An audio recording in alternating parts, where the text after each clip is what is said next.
dans le silence des campagnes françaises, se dressent encore aujourd'hui des fantômes de pierre. Des manoirs autrefois somptueux, des châteaux qui incarnaient la puissance et la richesse, désormais livrés à l'abandon, envahis par la végétation, dévorés par le temps. Mais avant de devenir ces ruines mélancoliques qui fascinent les explorateurs urbains, ces demeures étaient le théâtre d'une vie extraordinaire, d'un luxe inimaginable et d'une organisation sociale complexe. Comment vivait-on dans ces manoirs avant qu'ils ne sombrent dans l'oubli? Quelle était la réalité derrière les façades majestueuses? Et surtout, pourquoi tant de ces merveilles architecturales ont-elles été abandonnées? Aujourd'hui, nous remontons le temps pour découvrir la splendeur perdue de ces manoirs oubliés. Pour comprendre la magnificence de ces demeures avant leur abandon, il faut d'abord saisir ce qu'était réellement un manoir dans la France d'autrefois. Le terme lui-même vient du latin mané, qui signifie demeurer, habiter. Dès le Moyen Âge, le manoir désigne une résidence seigneuriale attachée à une exploitation agricole, généralement habitée par un membre de la petite noblesse rurale qui ne fréquentait pas la cour royale et n'exerçait pas de fonctions honorifiques ou militaires. Contrairement au château qui possédait une vocation défensive avec ses tours, son donjon et ses fortifications, le manoir se voulait avant tout une habitation de prestige, un lieu de vie élégant sans fonction militaire majeure.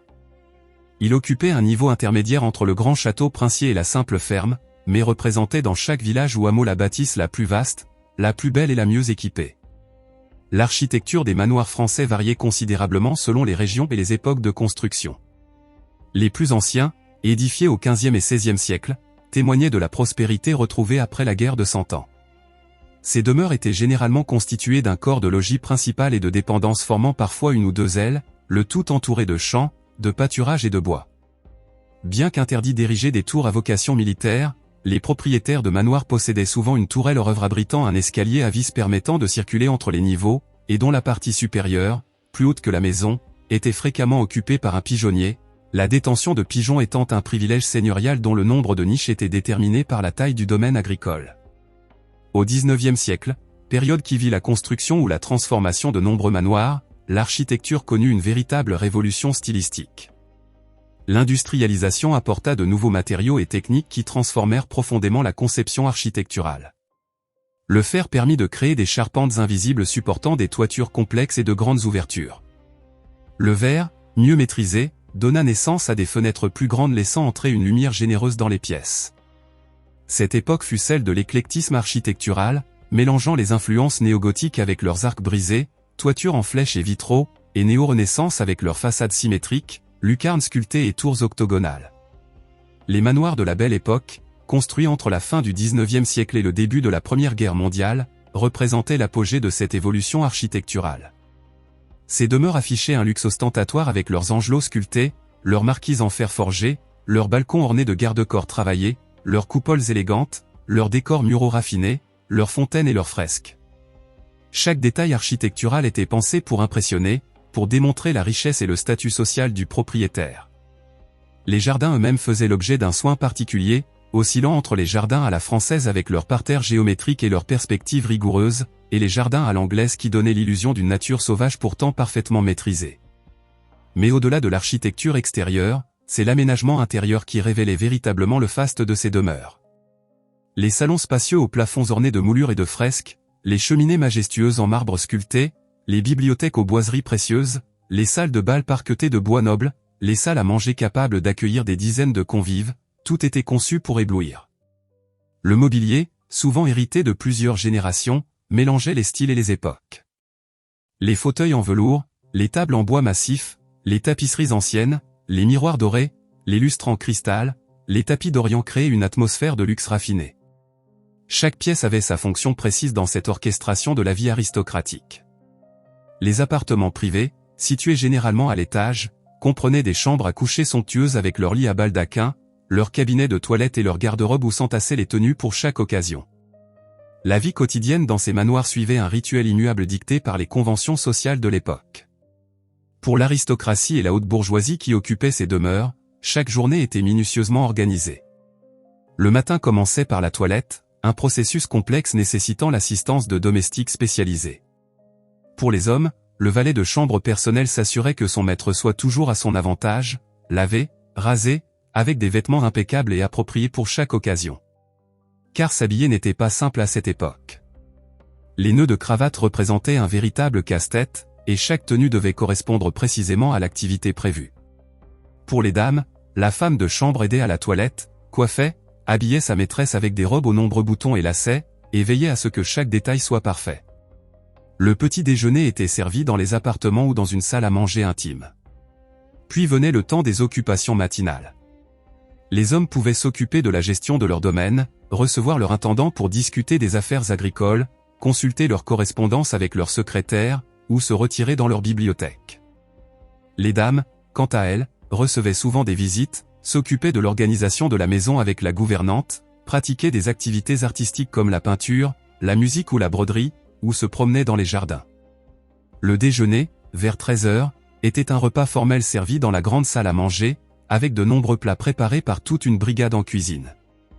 Les après-midi étaient consacrés aux loisirs et aux obligations sociales. Les propriétaires des manoirs organisaient ou assistaient à des parties de chasse, des promenades à cheval, des jeux de société, des concerts privés, ou des visites chez les voisins de leur classe sociale. Les réceptions et les dîners constituaient le cœur de la vie sociale aristocratique. Ces événements nécessitaient des semaines de préparation et mobilisaient l'ensemble du personnel domestique. Un dîner formel pouvait compter 10 à 15 plats différents, servis selon un protocole strict. Les invités arrivaient en voiture à cheval ou plus tard en automobile, accueillis par des valets de pied en livrée.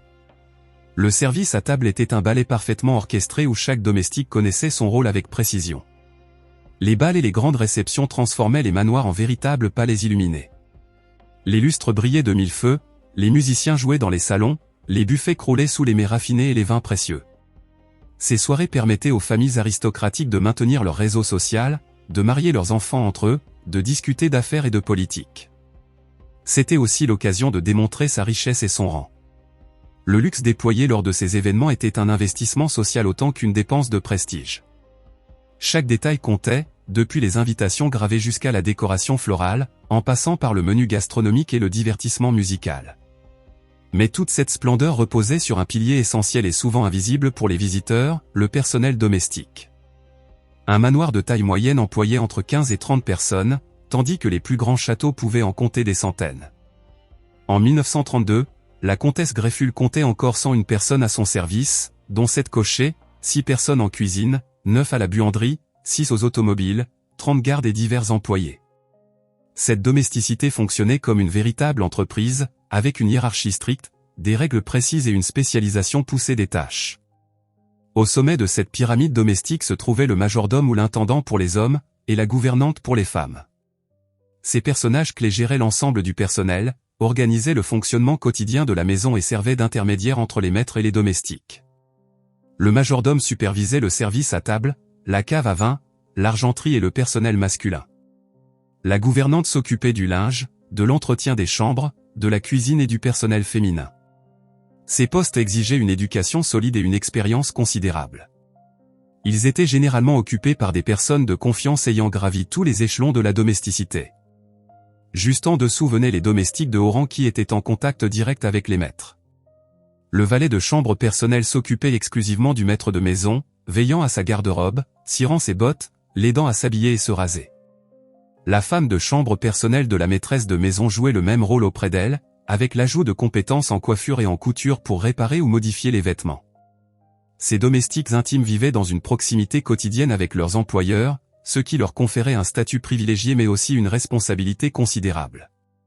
Les valets de pied, reconnaissables à leur livrée élégante, assuraient le service à table et accueillaient les visiteurs. Leur présentation devait être irréprochable car ils représentaient la maison auprès des invités. Les cochers et plus tard les chauffeurs s'occupaient des déplacements, entretenant les voitures à cheval puis les automobiles.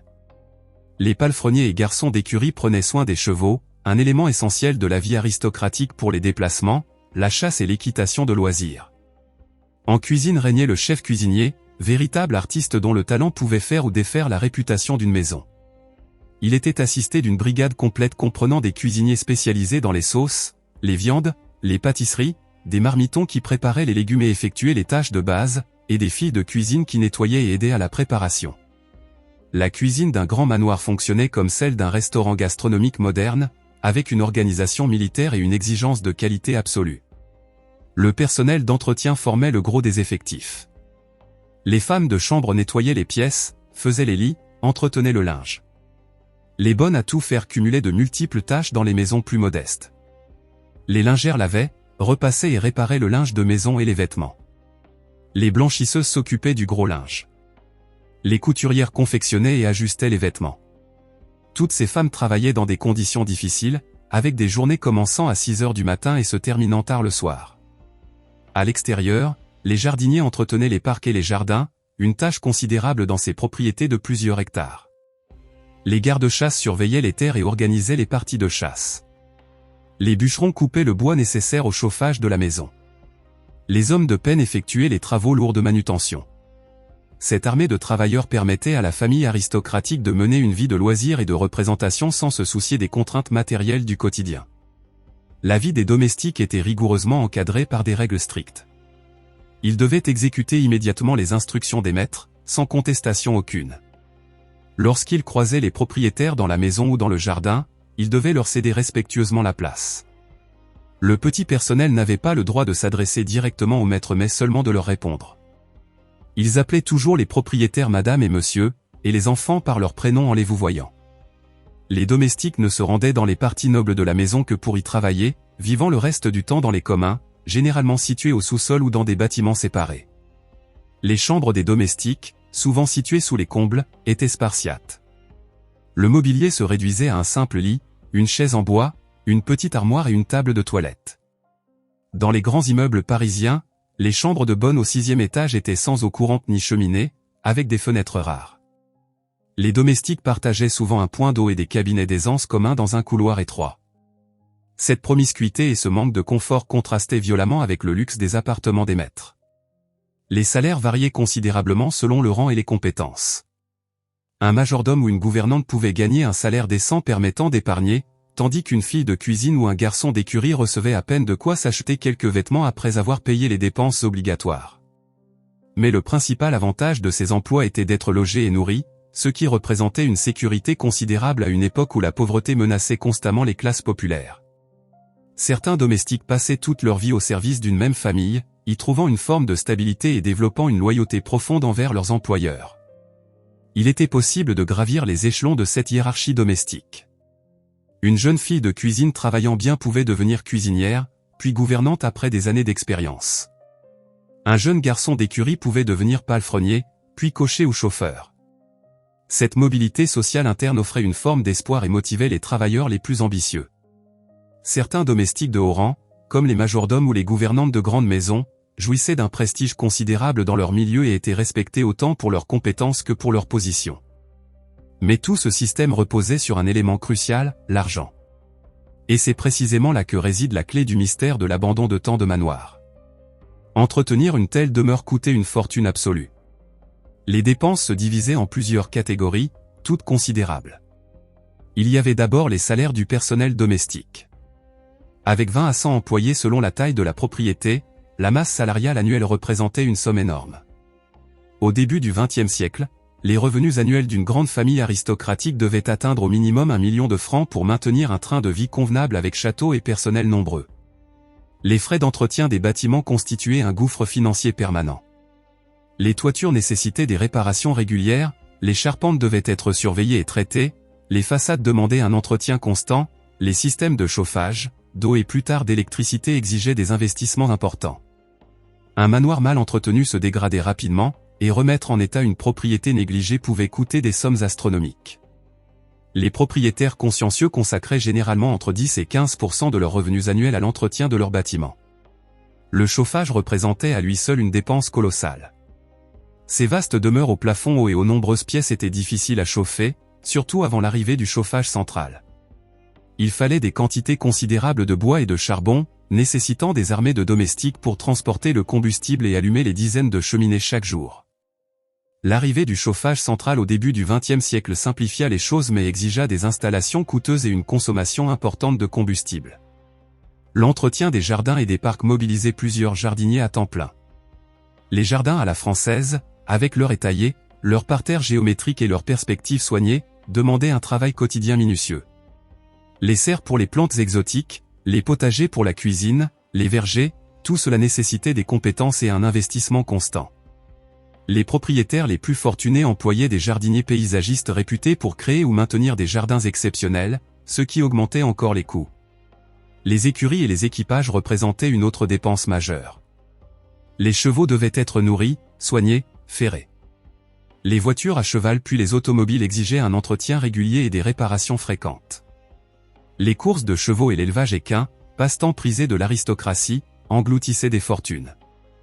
Un propriétaire qui voulait maintenir un statut social élevé devait posséder plusieurs chevaux de qualité et des équipages élégants.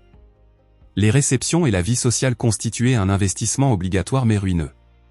Organiser un grand dîner pour 30 personnes avec 15 plats, des vins fins et du champagne coûtait très cher. Les bals nécessitaient l'embauche de musiciens, une décoration spéciale, des quantités importantes de nourriture et de boissons.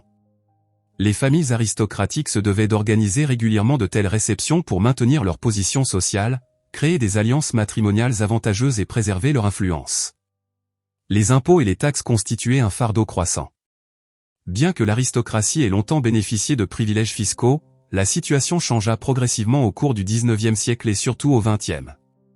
Les taxes foncières, les droits de succession, les impôts sur le revenu grevaient de plus en plus les budgets familiaux. Les héritages fragmentaient les fortunes à chaque génération, diluant progressivement les patrimoines.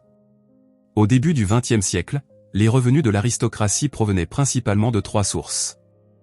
D'abord, l'exploitation agricole des domaines. Les fermages payés par les métayers et les agriculteurs locataires fournissaient des revenus réguliers mais souvent insuffisants, surtout lors des mauvaises années agricoles. Ensuite, les investissements financiers. Les familles fortunées plaçaient leur argent en obligations, en actions de chemin de fer, en rente d'État. Ces revenus financiers étaient cruciaux mais pouvaient fluctuer dangereusement selon la conjoncture économique. Enfin, certaines familles possédaient des biens immobiliers en ville, des hôtels particuliers à Paris ou dans les grandes cités, qu'elles louaient ou occupaient selon les saisons. Mais ce système économique fragile fut brutalement bouleversé par plusieurs événements majeurs. La Première Guerre mondiale marqua un tournant décisif dans l'histoire des manoirs français. Entre 1914 et 1918, de nombreux héritiers mâles périrent au front, privant les familles aristocratiques de leurs successeurs directs. La gestion des domaines devint problématique lorsque les propriétaires étaient mobilisés. Les domestiques masculins partirent au combat, désorganisant complètement le fonctionnement des maisons. Beaucoup ne revinrent jamais. Surtout, la guerre déclencha une inflation considérable qui éroda dramatiquement la valeur des fortunes fondées sur les rentes et les obligations. Les familles qui vivaient de revenus fixes virent leur pouvoir d'achat s'effondrer. Simultanément, l'économie de guerre profita davantage aux industriels innovateurs qu'aux rentiers traditionnels. De nouvelles fortunes émergèrent dans l'industrie de guerre, la métallurgie, la chimie, tandis que les anciennes fortunes aristocratiques s'amenuisaient. L'après-guerre amplifia ces tendances. L'inflation chronique des années 20 puis la grande crise économique des années 30 frappèrent durement les patrimoines aristocratiques. Les valeurs boursières s'effondrèrent, ruinant de nombreuses familles qui avaient massivement investi en actions. Les revenus agricoles chutèrent avec la crise agraire. Selon l'économiste Thomas Piketty, les revenus des 200 familles les plus riches de France passèrent de 450 000 à 250 000 francs entre 1914 et 1939, soit une perte de 44%. Parallèlement, le coût de la vie augmentait fortement tandis que les salaires des domestiques devaient être revalorisés sous peine de ne plus trouver de personnel. Or les jeunes générations, après avoir connu la guerre et ses bouleversements sociaux, rechignaient de plus en plus à accepter la condition domestique avec ses contraintes et son manque de liberté. Les usines et les bureaux offraient des emplois mieux payés et plus libres. La domesticité commença à se raréfier, forçant les familles aristocratiques à réduire drastiquement leur personnel. Les charges fiscales s'alourdissaient constamment. Les gouvernements successifs, confrontés aux énormes dettes de guerre, augmentèrent les impôts sur les revenus et sur les successions. Les droits de succession en particulier devinrent confiscatoires, forçant parfois les héritiers à vendre une partie des biens familiaux simplement pour pouvoir payer les taxes sur l'héritage. À chaque génération, le patrimoine se réduisait. Les nouvelles technologies modifièrent profondément les modes de vie. L'automobile permit de vivre en ville et de ne venir au manoir que pour les week-ends et l'été. Les appartements parisiens, plus petits mais plus confortables et moins coûteux à entretenir, devinrent la résidence principale de nombreuses familles. Le manoir ancestral se transforma en résidence secondaire, visitée de moins en moins fréquemment. Sans présence permanente, l'entretien se dégrada rapidement. Les mentalités évoluèrent également. Les jeunes générations, éduquées dans un monde moderne, trouvaient souvent pesantes les contraintes de la vie aristocratique traditionnelle. Maintenir un grand train de maison, organiser des réceptions protocolaires, gérer une armée de domestiques leur semblait dépassé. Beaucoup préféraient une vie plus libre, plus moderne, quitte à sacrifier le prestige familial. Cette perte de motivation combinée aux difficultés financières accéléra le déclin. Certaines familles tentèrent de s'adapter. Elles réduisirent leur personnel au minimum, limitèrent les réceptions, cessèrent d'entretenir les jardins et les dépendances, concentrant leurs maigres ressources sur le corps de logis principal. D'autres décidèrent de vendre, mais trouver un acheteur capable et désireux d'assumer les coûts d'un manoir s'avérait extrêmement difficile. Les rares acheteurs potentiels étaient des nouveaux riches de l'industrie ou du commerce qui souvent préféraient construire du neuf plutôt que d'acquérir des bâtiments anciens coûteux à entretenir. Nombre de manoirs changèrent ainsi de main à plusieurs reprises, chaque nouveau propriétaire découvrant rapidement l'ampleur des coûts et finissant par abandonner. Les propriétés passèrent par des périodes d'entretien suivies d'années de négligence, accélérant leur dégradation. Certains manoirs furent rachetés par des promoteurs immobiliers qui envisagèrent de les transformer en hôtels, en appartements ou en établissements spécialisés. Mais les coûts de rénovation s'avéraient souvent prohibitifs, et les projets furent abandonnés, laissant les bâtiments dans un état encore pire. La Seconde Guerre mondiale porta un coup supplémentaire à de nombreux manoirs. Certains furent réquisitionnés par les armées d'occupation et subirent des dommages importants. D'autres servirent de refuge à des populations déplacées qui y causèrent des détériorations. Les années d'après-guerre, marquées par la reconstruction et la modernisation du pays, accordèrent peu d'attention à ces témoins d'un passé révolu. Seuls quelques manoirs particulièrement remarquables furent classés monuments historiques et bénéficièrent de protection et de subventions pour leur restauration. Dans les années 50 et 60, le mouvement s'accéléra. La France se modernisait rapidement, se transformant d'une société rurale en une société urbaine et industrielle. Les jeunes quittaient les campagnes pour les villes. Les villages se vidaient. Les manoirs, témoins d'une époque révolue, n'avaient plus leur place dans ce nouveau monde. Certains furent démolis, leurs matériaux récupérés. D'autres furent simplement abandonnés, leurs portes et fenêtres murées, livrés à la lente décomposition du temps. Aujourd'hui, on estime que la France compte plusieurs milliers de manoirs et châteaux abandonnés ou en péril. Certains sont complètement en ruine, envahis par la végétation, leurs toitures effondrées, leurs murs écroulés. D'autres, mieux préservés, attendent dans un état de semi-abandon, leurs façades encore élégantes dissimulant des intérieurs dévastés. Ces bâtiments fascinent les explorateurs urbains, les photographes et les amateurs d'histoire qui viennent y chercher les traces d'un passé glorieux. Dans certains cas, des associations de sauvegarde du patrimoine tentent de mobiliser l'opinion publique et les pouvoirs publics pour restaurer ces joyaux architecturaux. Des initiatives privées voient le jour, avec des investisseurs passionnés qui acceptent de consacrer des fortunes à la réhabilitation de ces demeures. Quelques manoirs ont ainsi été transformés en hôtels de charme, en chambres d'hôtes, en lieux de réception pour mariages et événements.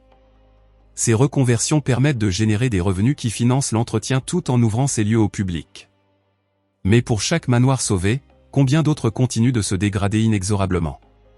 Le coût de restauration d'un manoir abandonné depuis des décennies peut atteindre plusieurs millions d'euros. Il faut refaire entièrement la toiture, renforcer les structures, remplacer les systèmes électriques et de plomberie, restaurer les éléments architecturaux, tout en respectant les contraintes imposées par le classement monument historique lorsqu'il existe. Ces travaux nécessitent des artisans spécialisés dans les techniques anciennes, capables de travailler la pierre, le bois et le métal selon les méthodes traditionnelles. Les propriétaires actuels de manoirs en activité doivent constamment faire des choix difficiles. Faut-il investir dans une nouvelle toiture ou réparer les façades? Comment financer simultanément l'entretien courant et les grosses réparations? Peut-on ouvrir le domaine au public pour générer des revenus sans perdre toute intimité? Ces dilemmes illustrent la difficulté permanente de maintenir vivant un patrimoine aussi coûteux. L'État français propose des aides fiscales pour les propriétaires de monuments historiques, permettant de déduire une partie des travaux de restauration des impôts. Des fondations privées et des mécènes participent aussi au financement de certains projets. Mais ces ressources restent très insuffisantes face à l'ampleur des besoins. On estime qu'il faudrait des milliards d'euros pour sauver l'ensemble des manoirs et châteaux en péril sur le territoire français. La question se pose alors, faut-il tout sauver? Certains experts estiment qu'il est impossible et même inutile de préserver chaque bâtiment ancien. Ils préconisent une approche sélective, concentrant les efforts sur les édifices les plus remarquables ou les mieux situés, et acceptant la perte des autres. D'autres, plus conservateurs, considèrent que chaque manoir raconte une histoire unique et mérite d'être transmis aux générations futures. Ce débat reflète des visions différentes du patrimoine et de sa place dans la société contemporaine. Ce qui est certain, c'est que ces manoirs abandonnés nous parlent. Ils racontent l'histoire de la France aristocratique, avec sa splendeur et ses excès. Ils témoignent d'un mode de vie aujourd'hui disparu, où une minorité privilégiée vivait dans un luxe inouï grâce au travail d'une armée de domestiques. Ils illustrent aussi les limites de ce système, son coût insoutenable et son inadéquation aux réalités du monde moderne. En parcourant les ruines silencieuses de ces demeures, on imagine facilement la vie qui les animait autrefois. Dans ce salon aux moulures encore visibles se tenaient peut-être des bals somptueux où tournoyaient des couples élégants. Dans cette cuisine aux fourneaux rouillés s'affairaient des cuisiniers préparant des banquets de 15 plats. Dans cette chambre au papier peint déchiré dormait peut-être une comtesse dans son lit à baldaquin. Ces escaliers résonnaient des pas des domestiques montant et descendant inlassablement. Chaque objet abandonné raconte une histoire. Ce piano poussiéreux dans un coin a peut-être accompagné des soirées musicales raffinées. Ces assiettes anciennes empilées dans une armoire ont servi lors de dîners fastueux. Ces bouteilles de vin oubliées dans une cave témoignent de collections prestigieuses. Ces vêtements pendus dans un placard attendaient de parer leur propriétaire. Tous ces objets, figés dans le temps, sont comme des fantômes matériels d'un passé révolu. Les explorateurs urbains qui visitent ces lieux ressentent souvent une émotion intense, un mélange de fascination et de mélancolie. Fascination devant la beauté architecturale, l'élégance des proportions, la qualité des matériaux et du travail artisanal. Mélancolie face à la décrépitude, au gâchis de tant de beauté livrée à l'abandon. Ces sentiments contradictoires reflètent notre rapport ambivalent à ce patrimoine. D'un côté, nous admirons l'art et l'artisanat qui ont créé ces merveilles. Nous reconnaissons leur valeur historique et culturelle. Nous souhaitons les préserver pour les générations futures. D'un autre côté, nous sommes conscients qu'elles incarnent un système social inégalitaire où une minorité exploitait le travail de la majorité. Nous savons que leur mode de fonctionnement est incompatible avec nos valeurs contemporaines d'égalité et de démocratie. Cette ambivalence explique peut-être pourquoi la société hésite à investir massivement dans la sauvegarde de ces manoirs. Nous les admirons mais nous ne voulons pas vraiment les faire revivre tels qu'ils étaient. Nous préférons les transformer, les adapter à de nouveaux usages plus conformes à notre époque. Un manoir devenu hôtel de luxe ou centre culturel n'a plus rien à voir avec le manoir aristocratique d'origine, même si l'enveloppe architecturale est préservée. Il reste néanmoins essentiel de comprendre comment fonctionnaient ces demeures, quelle vie s'y déroulait, pourquoi elles ont été abandonnées. Cette connaissance historique enrichit notre compréhension de la société française et de son évolution. Elle nous rappelle que rien n'est éternel, que même les plus solides fortunes peuvent s'effondrer, que les systèmes sociaux les plus établis peuvent disparaître. Les manoirs abandonnés nous enseignent l'humilité. Ils nous montrent que la richesse et le pouvoir sont éphémères. Les familles qui construisirent ces demeures pensaient fonder des dynasties éternelles. Elles imaginaient que leurs descendants habiteraient ces lieux pendant des siècles. Elles n'ont pas prévu les bouleversements qui rendraient leur mode de vie obsolète et financièrement impossible. Ces ruines nous parlent aussi de résilience. Malgré l'abandon, malgré les décennies de négligence, beaucoup de ces bâtiments tiennent encore debout. La qualité de leur construction, le savoir-faire des artisans qui les ont édifiés leur permettent de résister au temps. Cette solidité témoigne d'une époque où on construisait pour durer, où la qualité primait sur la rapidité. La végétation qui envahit progressivement ces lieux crée une atmosphère particulière, presque magique. Les arbres poussent dans les salons, les lianes grimpent sur les façades, la mousse recouvre les pierres. Cette reconquête par la nature transforme les manoirs en jardins suspendus, en forêts architecturales où le minéral et le végétal se mêlent intimement. Certains photographes et artistes trouvent dans ces lieux une source d'inspiration inépuisable. Mais au-delà de l'esthétique romantique des ruines, il y a la question pratique de la conservation. Laisser un bâtiment s'effondrer, c'est perdre définitivement un morceau d'histoire. Une fois qu'un manoir est devenu une ruine complète, il est pratiquement impossible de le restaurer. Le coût serait équivalent à une reconstruction totale. C'est pourquoi les experts en patrimoine insistent sur l'importance d'intervenir avant que le point de non-retour ne soit atteint. Plusieurs stratégies sont envisageables pour sauver ces manoirs. La première consiste à les transformer en établissements commerciaux rentables comme des hôtels, des restaurants gastronomiques, des salles de réception. Cette approche a l'avantage de générer des revenus qui financent l'entretien. Elle ouvre aussi ces lieux au public, permettant à chacun de découvrir ce patrimoine. Mais elle nécessite des investissements initiaux considérables et une gestion professionnelle. Une deuxième approche implique la reconversion en logement, soit en conservant le bâtiment comme résidence familiale avec des aménagements modernes, soit en le divisant en plusieurs appartements. Cette solution préserve le bâti tout en le rendant habitable selon les normes contemporaines. Elle convient particulièrement aux manoirs de taille moyenne. Mais elle exige de lourds travaux d'adaptation, notamment pour l'isolation thermique et les équipements sanitaires. Une troisième possibilité est la transformation en équipements publics ou culturels comme des musées, des bibliothèques, des centres culturels, des mairies ou des écoles. Plusieurs manoirs ont ainsi trouvé une nouvelle vie au service de la collectivité. Cette solution a l'avantage de préserver intégralement le patrimoine architectural tout en lui donnant une utilité sociale. Mais elle dépend de la volonté politique et de la capacité financière des collectivités locales. Certains propriétaires choisissent d'ouvrir leur manoir à la visite touristique. En organisant des visites guidées, en accueillant des événements culturels, en proposant des chambres d'hôtes, ils parviennent à dégager des revenus tout en conservant leur propriété. Cette approche demande beaucoup de travail et d'investissement personnel mais peut s'avérer viable économiquement, surtout dans les régions touristiques. Des initiatives innovantes voient aussi le jour. Certains manoirs sont rachetés par des groupes d'investisseurs qui partagent les coûts de restauration et d'entretien. D'autres font l'objet de campagnes de financement participatif où des milliers de petits contributeurs permettent de rassembler les fonds nécessaires. Des associations militantes organisent des chantiers bénévoles pour effectuer des travaux de base. Ces nouvelles formes de mobilisation collective témoignent d'un intérêt croissant de la société pour son patrimoine. L'Union européenne propose également des programmes de financement pour la restauration du patrimoine architectural.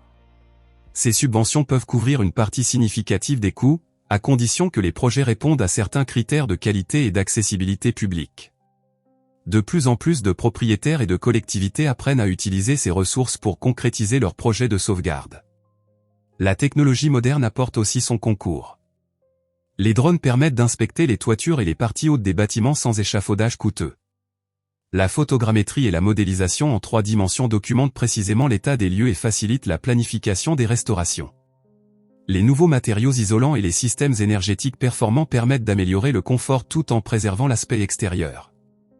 Internet facilite la promotion touristique et la commercialisation des services.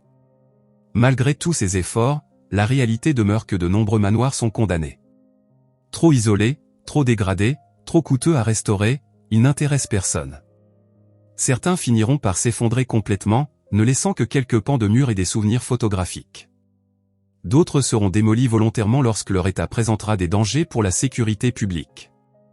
Cette disparition progressive d'une partie de notre patrimoine est inévitable et doit nous inciter à concentrer nos efforts sur les bâtiments qui peuvent encore être sauvés. La prise de conscience de l'importance de ce patrimoine progresse néanmoins. Les émissions télévisées consacrées à la restauration de vieilles demeures rencontrent un grand succès. Les livres sur les manoirs abandonnés se vendent bien. Les expositions photographiques attirent les foules. Les réseaux sociaux diffusent largement les images de ces lieux fascinants. Cette popularité médiatique aide à sensibiliser le public et parfois à mobiliser des soutiens concrets pour des projets de sauvegarde. Les nouvelles générations semblent particulièrement intéressées par ce patrimoine. Contrairement aux préjugés qui les dépeignent comme uniquement tournés vers l'avenir et les technologies, beaucoup de jeunes manifestent un attachement profond à l'histoire et aux vieilles pierres. Ils s'engagent dans des associations de sauvegarde, participent à des chantiers de restauration, visitent les manoirs ouverts au public. Cette énergie juvénile est précieuse et porteuse d'espoir pour l'avenir. L'éducation joue un rôle crucial dans la transmission de cet intérêt patrimonial.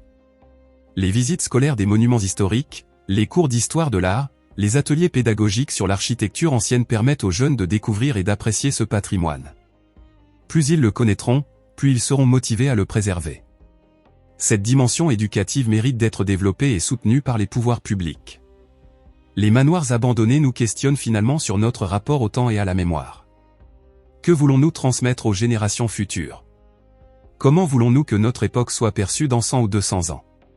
Si nous laissons disparaître ces témoins du passé, nous appauvrirons considérablement l'héritage culturel de nos descendants.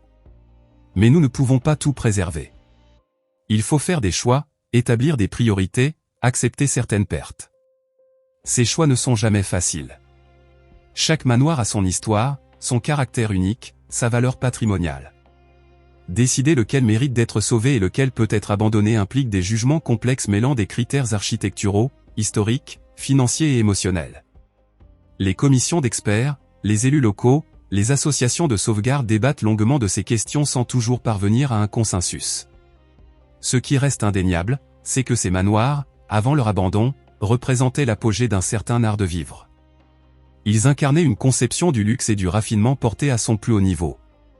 L'attention aux détails, la qualité des matériaux, le savoir-faire artisanal, l'organisation complexe de la vie domestique, tout cela témoignait d'une civilisation matérielle sophistiquée. Même si le système social qui la sous-tendait était profondément inégalitaire, il a produit des œuvres d'une beauté et d'une élégance indéniables. En contemplant ces ruines magnifiques, nous pouvons à la fois admirer ce qui fut et nous réjouir que ce monde révolu ait disparu. Nous pouvons apprécier l'art et l'architecture tout en rejetant les inégalités et les injustices. Cette capacité à maintenir plusieurs perspectives simultanément est le propre d'un esprit critique et cultivé. Elle nous permet de tirer des leçons du passé sans le glorifier aveuglément ni le condamner totalement. Les manoirs oubliés sont donc bien plus que de simples bâtiments abandonnés. Ils sont des livres d'histoire à ciel ouvert, des œuvres d'art exposées aux intempéries, des témoins silencieux d'un monde disparu. Ils nous rappellent la fragilité des choses humaines, l'impermanence de la richesse et du pouvoir. Ils nous invitent à la réflexion sur notre propre société et son destin futur. Que restera-t-il de nos constructions dans 100 ans?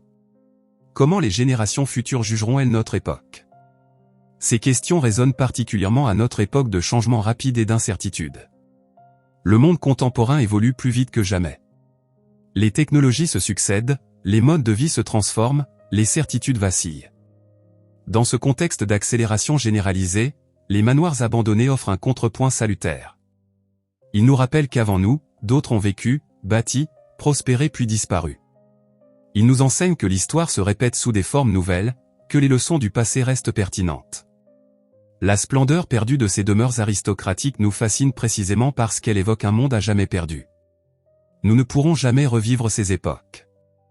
Nous ne connaîtrons jamais la vie quotidienne dans un grand manoir du 19e siècle avec son armée de domestiques et ses réceptions somptueuses. Mais nous pouvons, par l'étude historique et l'imagination, nous en faire une idée assez précise. Et cette connaissance enrichit notre compréhension de l'humanité dans sa diversité et sa complexité. Voilà donc à quoi ressemblaient ces manoirs avant l'abandon.